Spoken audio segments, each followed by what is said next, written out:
Hi friends, WhatsApp welcome to tech fandom BPS. और आज इस वीडियो में हम बात कर रहे होंगे कि काउंटिंग सॉर्ट एल्गोरिथम क्या होती है, ये इंटरनली कैसे वर्क कर रही होगी, और हम देखेंगे कि इसका यूज़ कहाँ करते हैं, और फाइनली फिर हम डिस्कस कर रहे होंगे कि इसकी टाइम कॉम्प्लेक्सिटी क्या होती है। एक बार मैं आपको रिकॉल करा देता हूँ कि हम चैप्टर 2 में ऑलरेडी क्या कवर कर चुके हैं। हम bubble sort, selection sort, insertion sort, merge sort और साइकिल सॉर्ट को ऑलरेडी कवर कर चुके हैं। और फाइनली अब हम बात करेंगे काउंटिंग सॉर्ट एल्गोरिथम की। काउंटिंग सॉर्ट एल्गोरिथम कभी भी जो हमारे पास एलिमेंट होते हैं उनको कभी भी कंपेयर नहीं करती है, वो केवल उनकी जो अकरेंस है उनको काउंट करके उसी के बेस पर उसे सॉर्ट करती है। और इसका यूज़ हम तब करते हैं व्हेन के, मतलब के क्या है, के है हमारे पास जो एरे में एलिमेंट है उनकी रेंज, किस रेंज के बीच में हमारे पास एलिमेंट है। तो when K is linear in term of N, मतलब कि हमारे पास अगर N, N by two, two N, three N ऐसे होंगे तो हम काउंटिंग सॉर्ट एल्गोरिथम का यूज़ करते हैं। अदरवाइज अगर हमारे पास के की वैल्यू एन लॉग एन और क्वाड्रेटिक हुई तब हम काउंटिंग सॉर्ट एल्गोरिथम का यूज़ नहीं करते, क्योंकि हमारे पास अदर बहुत सी सॉर्टिंग एल्गोरिथम हैं जिनका यूज़ करके हम N log N time complexity में अपने एरे को सॉर्ट कर सकते हैं। तो देखिए फ्रेंड्स, ये हमारे पास एक एरे है और यहाँ पे हमारे पास वैल्यू है के की। के क्या है, हमारे पास जो ये एलिमेंट है इनकी रेंज कहाँ से कहाँ तक है, मतलब के से स्मॉलर या इक्वली होंगे, इनसे ऊपर नहीं होंगे। तो हमारे पास क्या होगा, फाइनली इस एरे का आउटपुट जो आएगा वो सॉर्ट होकर ये आएगा। और हमारे पास एक अदर एरे है, इसमें भी इसमें के की वैल्यू 10 है। और हमारे पास जो फाइनली इस एल्गोरिथम के बाद आउटपुट आएगा वो आएगा 1, 2, 6, 8 एंड 9। तो चलिए अब हम इसके एल्गोरिथम को डीपली इंटरनली वर्किंग से समझने की कोशिश करते हैं। तो देखिए फ्रेंड्स, ये हमारी काउंटिंग सॉर्ट एल्गोरिथम है। आइए इसे हम एक एग्जाम्पल से ही इसकी इंटरनली वर्किंग को रिलेट करके समझते हैं। तो देखिए हमारे पास क्या एक एरे गिवन है, ऊपर यहाँ इसके इंडेक्सेस लिखे हुए हैं और यहाँ के है कि एलिमेंट की रेंज क्या है, और फाइनली हमारे पास लेंथ है, मतलब कि एरे की लेंथ क्या है, नंबर ऑफ एलिमेंट्स कितने हैं। तो देखिए हम इसे कैसे करेंगे, जैसे कि इसकी जो नाम है काउंटिंग सॉर्ट, इससे हमें क्या पता चलता है कि इसमें हमें कुछ काउंट करना है। तो काउंट क्या करना है, हमें जो एलिमेंट्स गिवन है इनकी अकरेंस को काउंट करना है। तो सबसे पहले हम क्या करेंगे, एक के लेंथ का एरे बना लेंगे जिसकी लेंथ क्या होगी, के क्यों होगी, क्योंकि हमारे पास जो एलिमेंट्स है वो के की रेंज के अंदर ही होंगे। उसकी जो फ्रीक्वेंसी है वो भले ही हो लेकिन हमारी के की रेंज के अंदर ही होंगे। तो सबसे पहले हम क्या करेंगे, एक के जिसकी लेंथ होगी एक काउंट नाम का वेरिएबल एरे बना लेंगे, और उसमें हम क्या कर देंगे, सिंपली उसमें सब जगह जीरो फिल कर देंगे। मतलब कि अभी काउंट जो एरे है इसमें कुछ काउंट नहीं है, सब जीरो है। और ये कैसे हुआ, यहाँ सबसे पहले एक हमने काउंट एरे बनाया और उसके बाद एक फॉर लूप की हेल्प से इसमें सारे इंडेक्सेस पर हमने जीरो को फिल कर दिया। उसके बाद हम क्या करेंगे, एक अलग से लूप चलाएंगे, जो चलाएंगे हम ये जो एरे है इसकी पूरी लेंथ तक, और हम चेक करेंगे कि यहाँ पर क्या है। यहाँ पर सबसे पहले क्या है, 1 है। तो हमारे पास जो 1 इंडेक्स पे है उसमें हम काउंट में क्या कर देंगे, एक बार काउंट कर लेंगे, यहाँ पर आ जाएगा जीरो की जगह पर 1। उसके बाद हम फिर हमारा नेक्स्ट एलिमेंट क्या है, 4। तो अब हम क्या करेंगे, अपने 4th इंडेक्स पर जाएंगे और इसके काउंट कर लेंगे। तो अब 4 क्या हो जाएगा, हमारे 4 इंडेक्स पर जीरो की जगह आ जाएगा 1। उसके बाद फिर हम नेक्स्ट 4 पर जाएंगे, तो अब हमारे इसे काउंट करेंगे तो अब हमारे इंडेक्स पर क्या आ जाएगा, 4 पर 2। अब नेक्स्ट 1 है तो हमारी 1 कितने हो चुके हैं, 2। उसके बाद जीरो की जगह भी 1 हो जाएगा, और 5th इंडेक्स पर क्या है, फाइनली 1। और हम इसे भी काउंट करेंगे तो हमारा जो 1 है वे टोटल 1 कितने हो जाएंगे, 3। तो हमारे पास जो फाइनली काउंट एरे आया उसमें हमने काउंट कर लिया कि हमारे पास कितने एलिमेंट है और क्या क्या है। तो हमारे पास जो 0 एलिमेंट है वो केवल 1 है, और जो 1 एलिमेंट है वो 3 1s हैं हमारे गिवन एरे में, और 2, 3 कोई है नहीं, और जो 4 हैं वे भी 2 हैं। और ये हुआ हमारे इस वाले फॉर लूप की हेल्प से। कैसे, हमने एक फॉर लूप चलाया जो कि चलाया पहले एलिमेंट से लेकर एंड तक, और हमने सबसे पहले क्या किया, आई क्या है हमारा, स्टार्टिंग में आई है 0, तो 0th इंडेक्स पर एलिमेंट क्या है, 1। इसे हमने एज अ इंडेक्स, तो देखिए एरे आई क्या है हमारे पास, 1। तो 1 को एज अ इंडेक्स हमने काउंट में पास किया। तो 1 को जब काउंट में पास किया तो हम जाएंगे काउंट में जो 1 इंडेक्स है उस पर, और यहाँ कर देंगे एक बार इंक्रीमेंट, ये है इंक्रीमेंट का साइड, इसे कर देंगे हम एक बार इंक्रीमेंट। तो फाइनली इस लूप की हेल्प से ऐसे ये इंक्रीमेंट होते गए, और फाइनली हमने काउंट कर लिया कि कौन से एलिमेंट कितनी बार हमारे एरे में रिपीट हुए हैं। अब हम इस काउंट जो एरे है इसे करेंगे मॉडिफाई। और मॉडिफाई कैसे करेंगे? मॉडिफाई करेंगे हम इसकी जो अकरेंस है, मतलब ये जो काउंट किए हैं हमने, इन्हें आपस में कर देंगे ऐड, मतलब 3 + 1 और इस जगह पर आ जाएगा 4। तो इन्हें अब हम करते हैं काउंट एरे को अपने करते हैं मॉडिफाई। तो 3 + 1 4, 4 + 0 4, फिर 4 + 0 4 और 4 + 2 6 और हमारा 6 + 0 हो चुका है 6। और ऐसा हमने किया इस वाले फॉर लूप की हेल्प से। हमने क्या किया, एक लूप चलाया i = 1 से, मतलब कि पहले इंडेक्स से एंड तक। और हमने क्या किया, जो इस वाले इंडेक्स पर एलिमेंट है उसमें और उससे पिछला जो एलिमेंट है उसे आपस में कर दिया ऐड। और फाइनली हमारे पास जो काउंट एरे आया वो आया मॉडिफाई होकर ऐसा हमने क्यों किया? ऐसा इसलिए किया, देखिए अगर हमारे पास जो ये इंडेक्सेस हैं इनमें 4 4 क्या है, सेम है। मतलब कि इन 3 इंडेक्सेस पर जो वैल्यू आएंगी, सबसे पहले तो हमें पता चल गया भाई वैल्यू क्या होंगी, सेम होगी। और फाइनली जो लास्ट वाला 4 है, इससे हमें पता चलेगा कि जो ये इसके पीछे इंडेक्सेस हैं इनमें क्या होगी, 4 से स्मॉलर वैल्यू होगी। और फाइनली लास्ट वाला एलिमेंट इसके बाद जो वैल्यू आएगी वो 4 से बढ़ जाएगी और इससे पहले जितनी वैल्यू है वो होंगी 4। तो इससे क्या पता चला, इन 3 इंडेक्स पर वैल्यू सेम होंगी और उसके बाद इन जो 2 इंडेक्स हैं इन पर वैल्यू सेम होगी।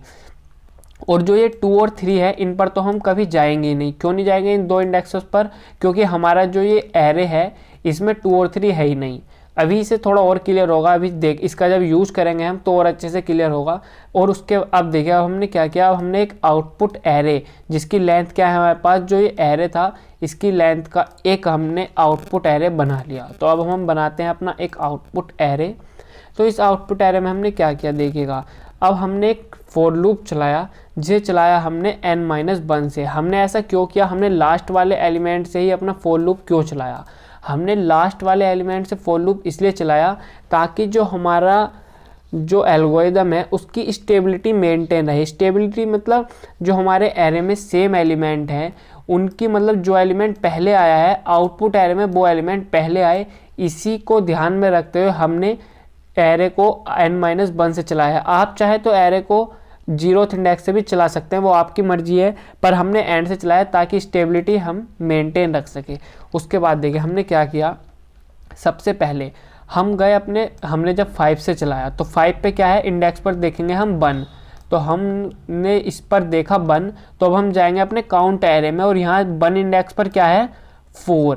तो अब हम क्या करेंगे, जो एरे की 4th लोकेशन होगी, तो एरे की देखिए 1 2 3 4 जो 4 लोकेशन है इसमें हम सिंपली कर देंगे 1 को इंसर्ट। तो देखिए अब हमारे पास आउटपुट में क्या आया, आउटपुट जो एरे है उसमें 4th इंडेक्स पर आ गया 1। तो देखिए ये हुआ इस वाले फॉर लूप की हेल्प से। कैसे, सबसे पहले हम गए एरे आई में, तो आई पे क्या है 1। उसके बाद हमने काउंट में जब 1 पर गए तो उसमें -1 करा, तो 4 - 1 क्या हो गया हमारा 3, क्योंकि एरे की जो इंडेक्सिंग होती है वो होती है 0 बेस। तो हमने क्या किया, इसका 0 1 2 3, तो हम गए 3 इंडेक्स पर और वहाँ पर क्या कर दिया हमने, एरे आई को इंसर्ट, और एरे आई क्या है 1। और उसके बाद हमने जो काउंट एरे आई है उसे कर दिया एक बार डिक्रीमेंट, उसे कर दिया माइनस। तो हमारे पास जो ये 4 है इसकी जगह क्या आ जाएगा 3। अब देखिए ऐसा क्यों किया, अब हमने काउंट को एक बार घटाया इसलिए ताकि अब जब हम अपने फिर से कोई 1 आएगा और जब हम फिर से इसे इंडेक्स को चेक करेंगे तो अब हम 3rd इंडेक्स पर करेंगे, जो हमारा ये वाला इंडेक्स है 2nd, इस पर जो एलिमेंट 1 है उसको इंसर्ट करेंगे, ठीक है, ताकि हम बार बार इसी इंडेक्स पर ना आए, क्योंकि हमारे पास सेम एरे है, सेम एलिमेंट है और इन 3 जगह पर सेम एलिमेंट आना है, तो ये ओवरराइड ना करे, इसी वजह से हमने क्या किया, इसे एक बार कर दिया डिक्रीमेंट, ठीक है। तो अब देखिए अब हमारे पास अब हमारा आई आ चुका है 4 पर, और 4 पर एलिमेंट क्या है 0। तो हम अपने काउंट में जाएंगे 0th इंडेक्स पर और यहाँ चेक करेंगे 1 -1 क्या हो जाएगा, यहाँ देखिए हमने -1 भी कहा है, 1 - 1 = 0। तो आउटपुट पर हम अपने जाएंगे 0th इंडेक्स पर, जो कि है 0th इंडेक्स ये, और वहाँ पर हम एरे आई क्या है 0 को कर देंगे इंसर्ट। तो हमारे पास आउटपुट में जो 0th इंडेक्स पर है उसमें आ चुका है सिंपली 0। अब हम सेम इसी वे में, अब हमारा i क्या हो चुका है, एक बार डिक्रीमेंट होने के बाद अब i आ चुका है 3 पर, और यहाँ क्या है 1। अब हम फिर से जाएंगे अपने 1 इंडेक्स पर, और यहाँ अब हमें क्या मिलेगा 3, और जब हम 3 माइनस 1 करेंगे तो हमारा जो नेक्स्ट आउटपुट में जहाँ हमें 1 इंडेक्स करना है उसका इंडेक्स आएगा हमारे पास 2। तो अब हम यहाँ जो सेकंड इंडेक्स है इस पर इंसर्ट कर देंगे सिंपली अपने 1 को। तो सेम यही प्रोसेस अपनानी है। हमने कर दिया 1 को यहाँ इंसर्ट, और उसके बाद हम कर देंगे जो अपने 3 को एक बार डिक्रीमेंट, और अब हमारा आ चुका है यहाँ पर 2। सेम यही करना है। अब हमारा i फिर आ जाएगा सेकंड इंडेक्स पर, और यहाँ चेक करेंगे क्या मिलेगा हमें, यहाँ मिलेगा 4, और हम 4 को जो काउंट एरे है एज अ इंडेक्स जब पास करेंगे तो अब हमें यहाँ क्या मिलेगा, यहाँ मिलेगा 6। तो हम 6 लोकेशन पर यहाँ जाएंगे, जो लास्ट लोकेशन है, मतलब सॉरी 6 माइनस 1 जो कि है 5, क्योंकि 0 बेस इंडेक्सिंग है। तो जब हम अपनी लास्ट 5 इंडेक्स पर जाएंगे 5 लोकेशन पर, तो यहाँ कर देंगे हम सिंपली 4 को इंसर्ट, और फिर कर देंगे अपने काउंट एरे में जो 6 है इसे एक बार कर देंगे डिक्रीमेंट। सेम यही प्रोसेस करनी है। फिर हमारा i जाएगा 1 पर, फिर इसे इंसर्ट कर देंगे हम यहाँ, और फाइनली उसके बाद लास्ट जब हमारा i पहुँचेगा 0 पर और यहाँ मिलेगा 1, तो हम यहाँ फिर से 1 पर चेक करेंगे और यहाँ आएगा 2। तो जब हम करेंगे 2 माइनस 1 इक्वल्स टू 1, तो मतलब कि हमें आउटपुट में जो 1 इंडेक्स है इस पे इंसर्ट करना है अपने एलिमेंट 1 को, और हमने कर दिया 1 को यहाँ इंसर्ट, और फाइनली हमारा जो काउंट है उसे भी एक बार कर दिया डिक्रीमेंट। और अब हम क्या करेंगे, अब इस लूप से आ जाएंगे बाहर, क्योंकि अब हमारा i जब डिक्रीमेंट होगा तो वो पहुंच जाएगा 0 से भी माइनस में, तो वो पहुंच जाएगा -1 जो कि है 0 से स्मॉलर। अब हम आ जाएंगे इस लूप से बाहर। तो फाइनली हमारा जो आउटपुट एरे है वो हो चुका है सॉर्ट, और हमने किसी भी एलिमेंट को कंपेयर नहीं किया, केवल हमने क्या किया उसकी जो उनके जो अकरेंस है उनको काउंट करके हमने अपने एरे को कर लिया है सॉर्ट। और ये मैंने एक फॉर लूप और लगा दिया है, क्योंकि हमने क्या करना है जो अपना एरे है उसे ही वापस हमें आउटपुट में लिखना है। तो सिंपली जो आउटपुट वाला एरे था इसे मैंने इस वाले जो हमारा मेन एरे था इसमें कर लिया है इसे फाइनली कॉपी। तो हमारा इस वाले फॉर लूप के बाद हमारा क्या होगा, ये सिंपली हो जाएगा अपने जो मेन एरे था उसमें हो जाएगा कॉपी। ये आ चुका है 4th इंडेक्स ऑफ 4, और लास्ट में आ जाएगा 4। तो फाइनली ये हमारा आउटपुट है। तो मैं समझता हूँ आप इसे अच्छे से समझ गए होंगे। अब देखते हैं इसकी कुछ क्वालिटीज़ है, उन्हें भी एक बार देख लेते हैं क्या है। तो देखिए ये क्या है, सबसे पहले क्या है इसमें इम्पोर्टेंट पॉइंट क्या है। फर्स्ट है ये कंपैरिजन बेस्ड एल्गोरिदम नहीं है, क्योंकि इसमें हम कंपैरिजन नहीं करते। अगर इसके हम टाइम कॉम्प्लेक्सिटी की बात करें तो इसकी टाइम कॉम्प्लेक्सिटी है बिग O n प्लस के। एन क्या थी हमारी लेंथ और के थी हमारी रेंज। और अगर ऑक्सिलरी स्पेस की बात करें तो ऑक्सिलरी स्पेस भी हमारे पास n प्लस के है, क्योंकि हमने क्या किया था, एक आउटपुट एरे बनाया था जिसकी लेंथ थी n, और एक हमने अलग से एक काउंट एरे बनाया था जिसकी लेंथ थी k। तो हमारे पास हम देखा जाए ओवरऑल तो हमने क्या किया, n प्लस के एक 2 एरे बनाए थे। तो हमारे पास ऑक्सिलरी स्पेस क्या हो चुकी है, n प्लस के। ये एक स्टेबल एल्गोरिदम है। स्टेबल एल्गोरिदम इसलिए है क्योंकि हमने लास्ट इंडेक्स से चलाया था। अगर आप स्टार्टिंग इंडेक्स से चलाएंगे तो उसकी कोई गारंटी नहीं है कि आपकी जो एल्गोरिदम है वो एक स्टेबल एल्गोरिदम हो। और इसका 5th इम्पोर्टेंट पॉइंट ये है कि जो ये रेडिक्स सॉर्ट एल्गोरिदम है ये इसका सब रूटीन है। अगर हमने क्या बात कही थी, के है वो लीनियर होना चाहिए। अगर वो के लीनियर नहीं है तो उस यूज में हम क्या कर सकते हैं, रेडिक्स सॉर्ट का यूज कर लेंगे, जिसे हम अपनी नेक्स्ट वीडियो में जिस पर हम डिस्कस करने वाले हैं।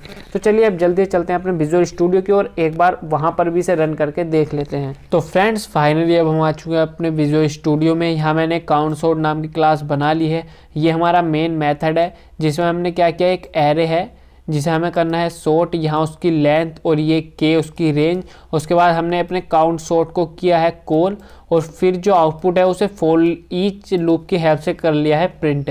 और ये हमारा काउंट सॉर्ट का जो एल्गोरिदम है वह ये है, फंक्शन है काउंट सॉर्ट का, जिसे हम ऑलरेडी डिस्कस कर चुके हैं। तो चलिए इसे एक बार रन करके देखते हैं कि हमारा आउटपुट क्या आता है। तो देखिए ये हो चुका है रन, और देखिएगा हमारा आउटपुट आ चुका है बिल्कुल सही, जो हमारा एरे है वो हो चुका है सॉर्ट। मैं आशा करता हूँ कि आप बहुत अच्छे से काउंटिंग सॉर्ट एल्गोरिदम को समझ गए होंगे और आप समझ गए होंगे कि ये इंटरनली कैसे वर्क कर रहा है, ये सब चीज़ कैसे चल रही है काउंटिंग सॉर्ट में।